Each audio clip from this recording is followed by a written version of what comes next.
Bonjour à tous, j'espère que vous allez bien. Je suis ravie de vous retrouver pour cette vidéo un peu atypique, puisqu'aujourd'hui on va parler de mes lectures de 2025 et de ce premier trimestre 2026.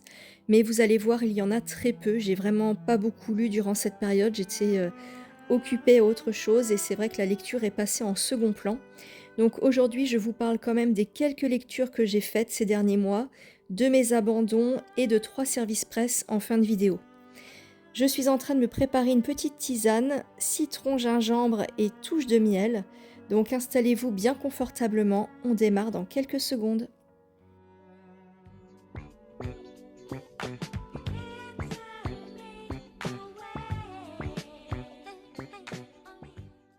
J'ai commencé l'année avec Le visage de la nuit de Cécile Coulon, qui est son dernier roman. Ça va parler d'un garçon qui a survécu à une fièvre mais qui en garde des stigmates. Il est complètement défiguré. Donc il va devoir fuir, vivre reclus et sortir uniquement la nuit pour n'effrayer personne. Il est recueilli dans un presbytère par un prêtre et une femme aveugle, une ancienne institutrice, qui va s'occuper de lui et de son instruction et le protéger aussi des villageois qui pourraient éventuellement lui faire du mal en raison de son apparence. Il va faire la rencontre d'une fille avec qui il va nouer une relation ambiguë. Donc voilà pour le début de l'histoire. C'est un livre très mystérieux qui en dévoile assez peu sur les personnages. Il y a beaucoup de silence, de non-dits, d'interrogations et on en sait peu sur eux, sur leur passé, leurs aspirations. Donc on reste très à distance de ces personnages et finalement je pense que c'est ça qui ne m'a pas permis de rentrer pleinement dans le récit. J'ai bien aimé mais sans plus.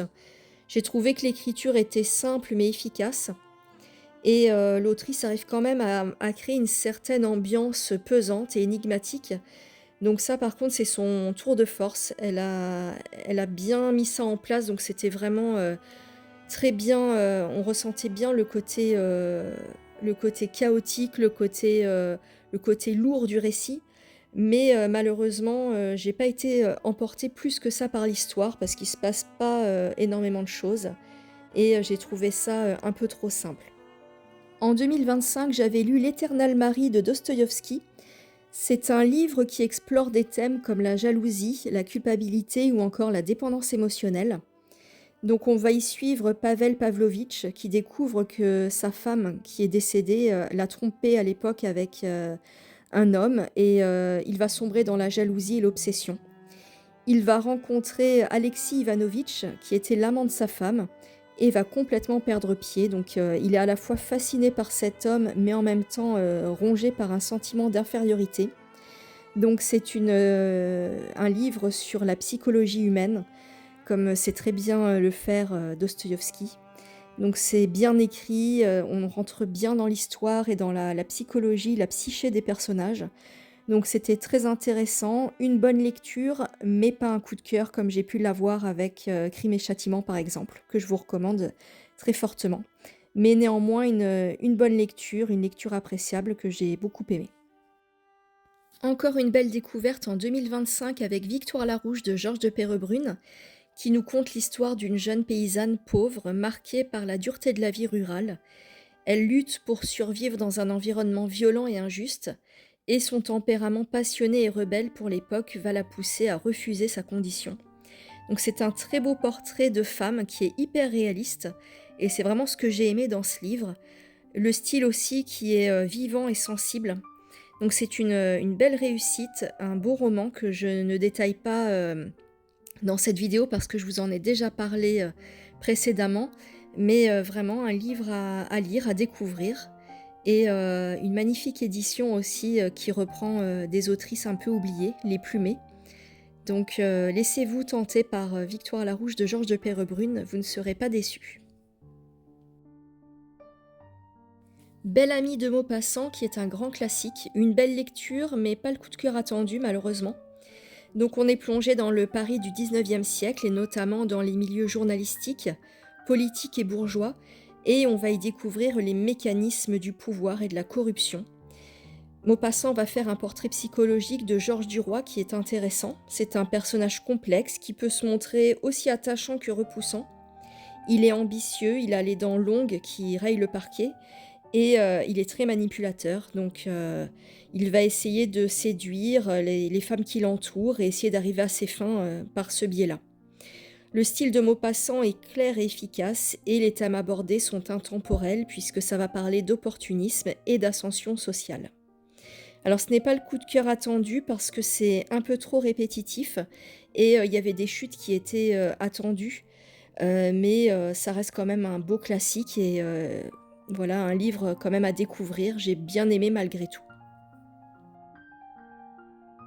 Voici mon petit coup de cœur de l'année 2025, c'est Seuls ceux qui brûlent de Catherine Singer, que je vous recommande très, très fortement. C'est un livre court mais très bien mené et on va y suivre un châtelain qui tombe dans une passion, d'amour violente et dévorante pour sa jeune épouse Albe.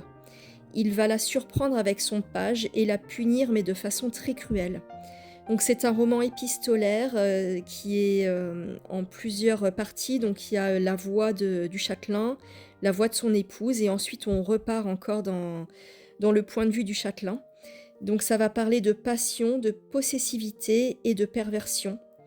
L'écriture est vraiment, magnifique. C'est une écriture riche et intense et voilà, donc c'est un magnifique livre très puissant. Claude Gueux de Victor Hugo nous raconte l'histoire d'un homme pauvre, un père de famille, qui va voler pour survivre. Et suite à ça, il va être emprisonné et va connaître l'humiliation et l'injustice au sein du système carcéral. Donc c'est un récit qui dénonce les inégalités, la misère et les effets pervers de la répression. Donc c'est une bonne lecture, mais le texte est assez court, donc voilà, pas non plus un coup de cœur. Dans le même genre, je pense que j'avais préféré Le dernier jour d'un condamné. Et j'ai fait une vidéo aussi à ce sujet, donc n'hésitez pas à la voir si ça vous intéresse. J'ai lu 2 bouquins d'Annie Ernaux, donc tout d'abord Regarde les lumières mon amour et je n'ai pas du tout accroché avec ce livre. Donc c'est un essai où, l'autrice nous raconte un an de course à Auchan près de Cergy et elle nous fait part de ses réflexions sur ce lieu plutôt banal. Elle analyse les comportements des consommateurs, nous parle d'inégalités dans la façon de consommer et cetera. Mais malheureusement, j'ai trouvé, ce que je n'aime pas chez l'autrice, c'est-à-dire un style trop plat. Elle va énumérer des faits, sans vraiment, analyser ça en profondeur et c'est pas du tout captivant. En fait, j'ai trouvé que la lecture, ne m'apportait rien et que c'était un peu trop évident. Ensuite, j'ai lu La honte qui était beaucoup plus intéressant, mais ce n'est pas un coup de cœur non plus. C'est une autobiographie sur son enfance traumatisante et le début du livre commence par une violente dispute entre ses parents où son père va tenter de tuer sa mère. Donc c'est assez fort, mais après il n'y a pas vraiment de fil conducteur. Ce n'est pas un roman classique à proprement parler, mais plutôt une succession d'événements honteux qui sont évoqués dans ce livre, comme la honte sociale liée à ses origines modestes par exemple. Donc c'est moins prenant et moins touchant qu'un livre comme Les armoires vides par exemple, qui était un véritable coup de cœur pour moi, ou encore Les années que j'avais énormément aimé il y a quelques années. Ce livre-là est plutôt fragmentaire, ça ressemble plus à une succession de mauvais souvenirs qu'à un roman classique. En 2025, j'ai aussi lu Kitchen de Banana Yoshimoto, qui est une autrice japonaise. C'est son premier roman.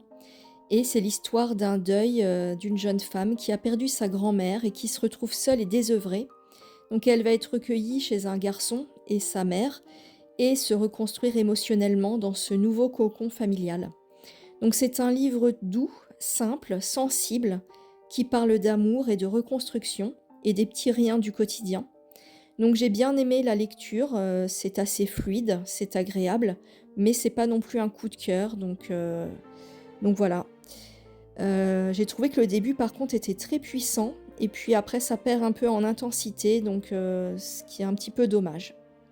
Mais sinon, c'est agréable.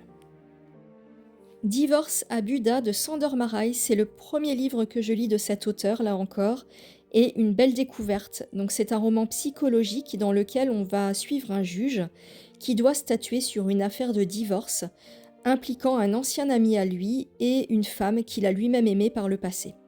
Donc c'est un livre qui va aborder les thèmes de la jalousie, de l'amour non résolu et de la culpabilité. Il y a très peu d'action dans ce livre, mais la tension est palpable et elle est quasi constante. On a vraiment l'impression d'assister à un huis clos mental très intense. Le juge va se retrouver dans une situation très délicate face à un dilemme et on va voir s'il va être capable de juger objectivement une situation alors qu'il est impliqué émotionnellement dans cette affaire. J'ai beaucoup aimé ce livre parce que c'est psychologique, introspectif et que jusqu'au bout on est tenu en haleine et Sandor Mara il nous tient comme ça jusqu'à la décision finale que doit prendre le juge. Donc c'était une bonne lecture, intéressante et plutôt bien écrite. La Tour d'amour de Rachilde, qui est une autrice à cheval entre le 19e et le 20e siècle. Ce roman date de 1899. Il est très particulier. C'est un huis clos oppressant qui se passe en mer, et plus particulièrement dans le phare Armen, qui est en Bretagne et qui est très connu pour son isolement. C'est un monologue, celui de Jean, qui va partager son quotidien avec Mathurin, un homme rustre et taiseux. Alors ce que je retiens surtout de cet ouvrage, c'est l'ambiance pesante, presque suffocante qui s'en dégage, plutôt que l'histoire en elle-même. La plume de Rachilde est vraiment exceptionnelle parce qu'elle a une façon d'écrire vraiment sensorielle. Les descriptions sont puissantes, le vocabulaire est chargé et elle arrive vraiment à nous faire passer une atmosphère très lourde, très glauque et on est directement happé par le récit. C'est entre réalisme et délire psychologique et vraiment c'est une très belle réussite qui mérite d'être lue.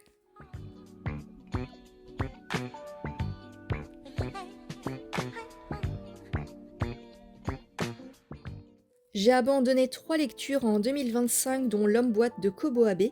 C'est l'histoire d'un homme qui vit avec une boîte en carton sur la tête.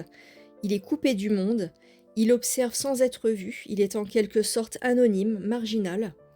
Alors je n'ai pas réussi à rentrer dans l'histoire, j'ai du mal avec l'absurde et j'ai trouvé surtout que le style était très sec, sans émotion, presque clinique et donc je me suis arrêtée à la page 65 sans trop de regrets. Voilà, dites-moi ce que vous en pensez, est-ce que vous connaissez ce livre et voilà, quel est votre ressenti? Grosse déception aussi pour Belle du Seigneur d'Albert Cohen, je n'ai pas du tout accroché, j'ai essayé jusqu'à la 306e page, mais ça n'a pas fonctionné pour moi. J'ai trouvé que c'était trop long avec des monologues intérieurs interminables. C'était trop redondant et finalement il ne se passe pas grand-chose. Et j'ai trouvé que le début était très captivant, donc on s'attend à une suite tout aussi éclatante, mais malheureusement ce n'est pas le cas. Donc voilà, c'est un livre qui m'a un petit peu aussi découragée par son épaisseur. Et enfin, Notre part de nuit de Mariana Enriquez. Donc c'est un livre que j'avais commencé il y a très longtemps, en début 2025, donc c'est difficile pour moi de me rappeler de quoi il s'agit. Mais dans mes souvenirs, je me rappelle surtout qu'il était très long, voire trop long. Il y avait vraiment des scènes qui traînaient en longueur, l'histoire n'avançait pas, c'était un peu trop long pour rien finalement. J'avais l'impression qu'elle voulait faire un pavé et qu'il n'y avait pas grand-chose à raconter. Et surtout, il y avait aussi des scènes assez obscènes, donc qui n'étaient pas vraiment nécessaires au bon déroulé de l'histoire, et c'est aussi pour ça que j'ai arrêté. Donc j'ai quand même poursuivi jusqu'à la page 186, et après, j'ai stoppé net ma lecture. Donc voilà, déception pour moi, et pourtant j'étais un peu emballée au début, parce que je trouvais que c'était intéressant. Mais voilà, pour toutes ces raisons, j'ai arrêté. Dites-moi ce que vous en avez pensé.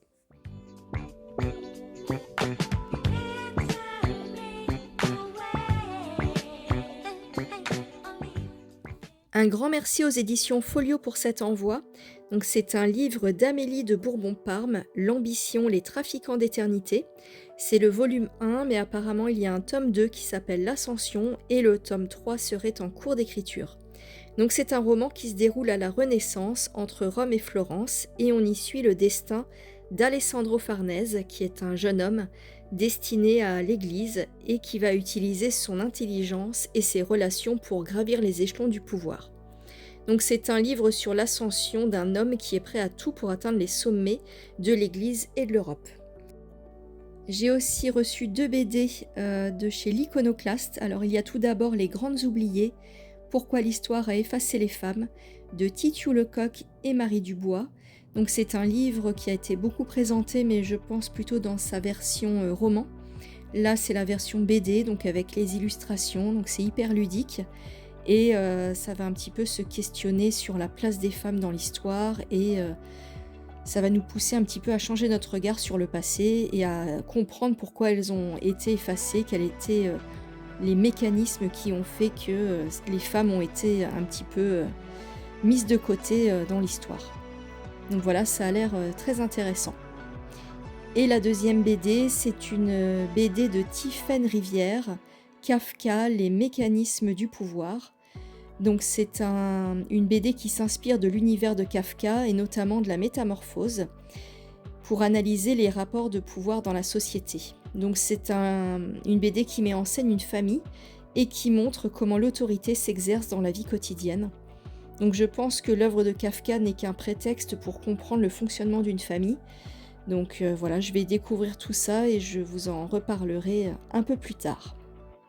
Encore merci aux maisons d'édition Folio et l'Iconoclaste pour ces merveilleux ouvrages. Et quant à moi, je vous dis à très vite pour une prochaine vidéo et je vous souhaite d'excellentes lectures. À bientôt. Turn me away, 'cause you